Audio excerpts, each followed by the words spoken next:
de lo que representaba el 23 de enero. El 23 de enero del 58, la verdad es que la izquierda no tenía una estrategia de poder. Quienes tenían una estrategia de poder era la burguesía y el imperialismo yanqui.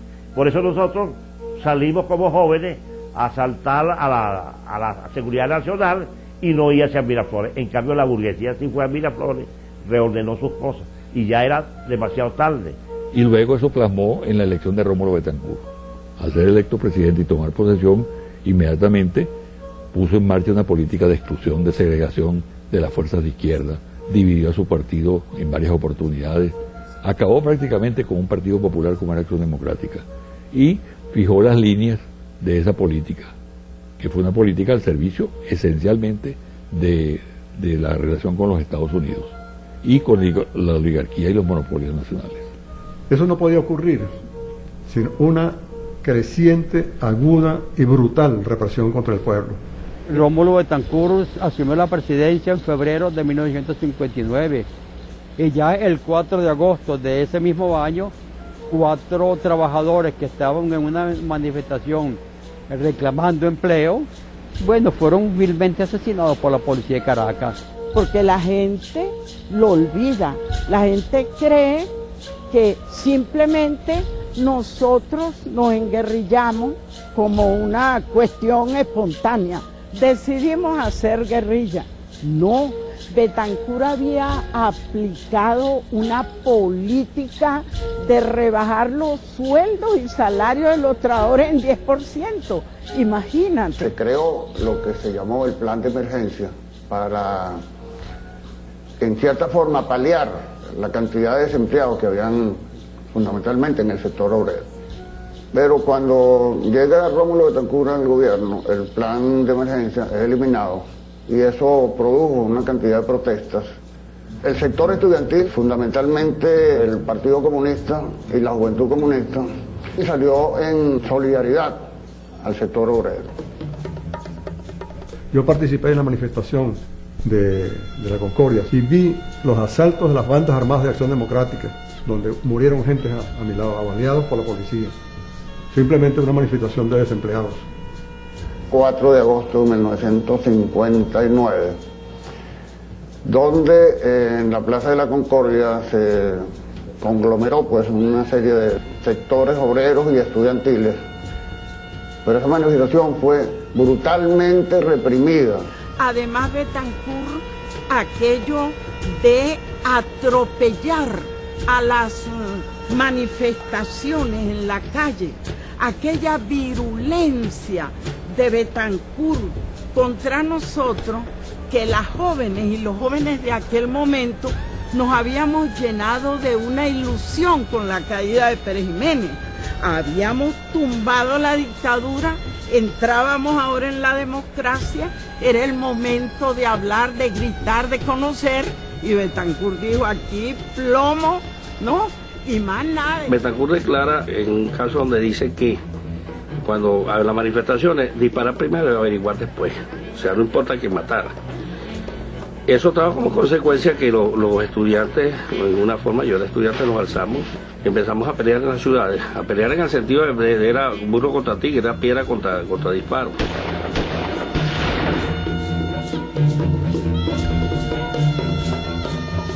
Multitud de compañeros fueron detenidos, torturados. Todo el que caía preso, con toda seguridad, pasaba por la tortura. Rasgos, por ejemplo, fundamentales de esa etapa. 1. Colapsó el Estado de Derecho como tal. Aquí hubo los famosos teatros de operaciones, que eran enclaves donde dejó de existir el Estado de Derecho. Allí se llevaba un detenido, se le interrogaba, se le juzgaba y se le asesinaba también, sin respuesta absoluta, porque no había posibilidad a través del entramado del Estado de hacer la denuncia respectiva.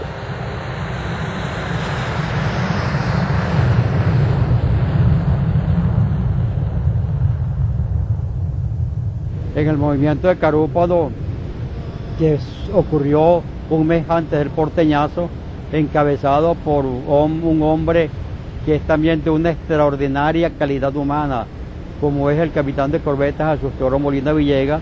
Él era comandante de la guarnición y el batallón de infantería marina en Carúpano. En la madrugada del día viernes 4 de mayo de 1962, un grupo de oficiales patriotas iniciaron un movimiento insurreccional que pretendía poner fin al gobierno de Rómulo Betancourt. A tal efecto, en la mañana del 4 de mayo, luego de haber tomado la sede del Batallón de Infantería de Marina número 3, deciden tomar Radio Carúpano y el aeropuerto de la ciudad. Y actuando por órdenes del presidente Betancourt, del general Antonio Briceño Linares, ministro de la Defensa para la época, ordenan la movilización inmediata de tropas hacia Carúpano, con la idea de poner fin al levantamiento, el cual sostenían era de origen comunista. En mayo de 1962 se produce un alzamiento de tinta izquierdista en la ciudad de Carúpano. Las Fuerzas Armadas ponen una vez más de manifiesto su apoyo a la constitucionalidad al aplastar el movimiento en pocas horas. En ese brote se comprobó la participación de 2 diputados de la extrema izquierda, uno de los cuales fue condenado a 8 años de cárcel. Sin embargo, nosotros en Puerto Cabello, a pesar de la derrota en Carúpano, nosotros insurgimos el sábado 2 de junio, pero resulta que el movimiento había sido delatado el día anterior en Caracas. Posteriormente supimos quién fue el delator. Bueno, esto se perdió. Más bien el batallón Bravos de Apure, que estaba en Maracay, que debía estar a favor de la revolución, fue utilizado para combatirnos a nosotros en Puerto Cabello. Bueno, esa es la historia.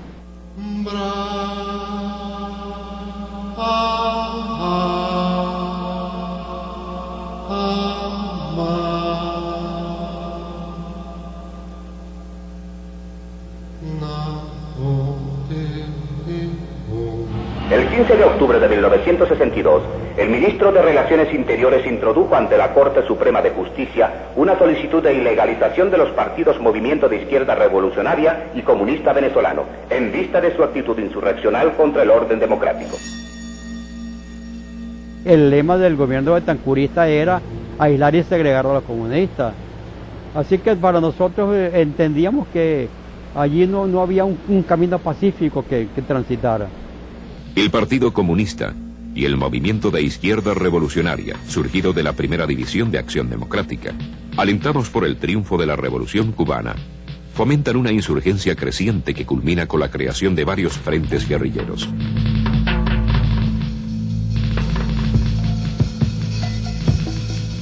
Cuando aquí se fue a la lucha armada, en primer lugar, no hubo unidad de criterios ni de posiciones en el seno del Partido Comunista.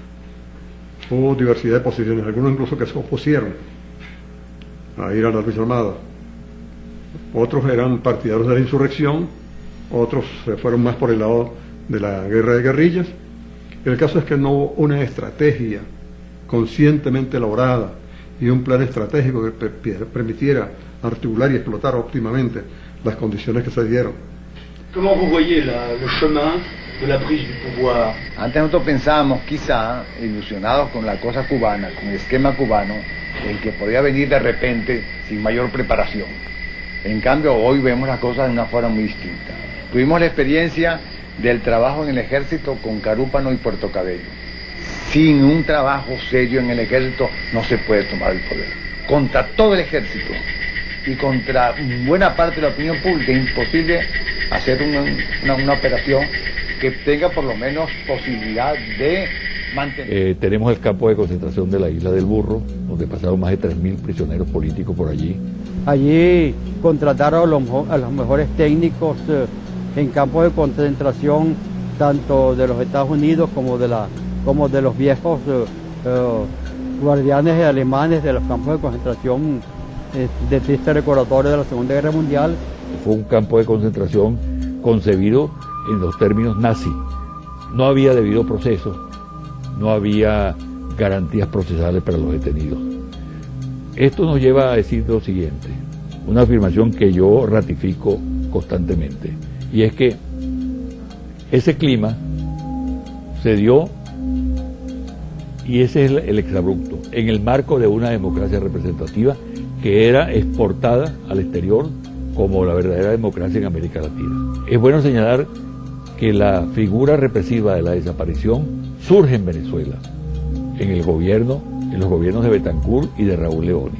no aparece, no se inicia esa figura siniestra en Chile, como algunos piensan, en Uruguay, en Argentina o en países centroamericanos. Es en Venezuela, en la Venezuela punto fijista, en la Venezuela de la Cuarta República, donde surge esa terrible figura que es producto de la asimilación por parte del Estado venezolano de las prácticas represivas de los Estados Unidos en sus manuales de la Escuela de las Américas.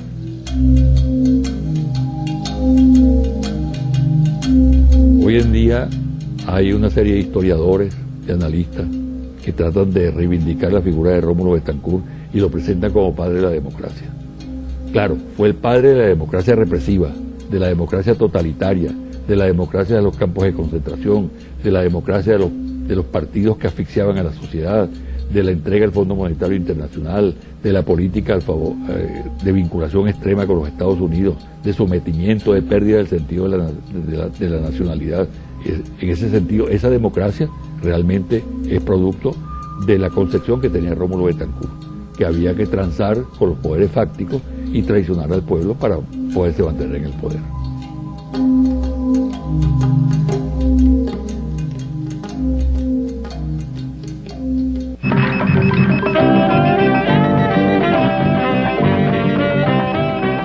Y esta es nuestra última información. Se conoció a través del comité de empresa del Diario de Caracas que han sido despedidos 32 periodistas del plantel de este órgano informativo. La dirección administrativa del Diario de Caracas no suministró detalles en relación a esta medida acordada en las últimas horas. Bueno, ese episodio que tú refieres, que fue la famosa historia del Diario de Caracas en el año 84, por la discusión de un contrato colectivo que el grupo 1BC, que era el dueño del Diario de Caracas, se negaba a discutir, pero que en el fondo había un problema, un trasfondo político, un trasfondo de la visión de la sociedad. Hemos conscientemente reducido el número y la frecuencia de columnistas de izquierda en nuestras páginas de opinión como reflejo a la decisión del electorado venezolano. Dicho electorado no es más que el conjunto de nuestros lectores actuales y potenciales. El Diario de Caracas tiene que ofrecerle al lector lo que a éste le interesa leer, y los izquierdistas están fuera de sintonía política en Venezuela, como lo demostraron los resultados de las elecciones de diciembre. Que era un momento muy importante de la vida del país, porque era el momento de la antipolítica, eran los años 80, era cuando se estimulaba que la política era mala y que el ejercicio político era negativo. Todos sabemos en Venezuela que los partidos políticos han devenido en el país en maquinarias electorales, maquinarias muy grandes, eficaces para captar votos, para obtener elecciones, pero ejercen poca presión cotidiana, no tienen una presencia social activa. Entonces, ¿cuál es el plan? En estos 5 años es indispensable darle coherencia al movimiento empresarial. Entonces, se trata de aprovechar estos 5 años para organizar a un sector del movimiento empresarial a partir de metas absolutamente claras, el planteamiento de que el Estado es absolutamente inservible, de que los políticos todos son funestos, son vagos, conspiran contra el país.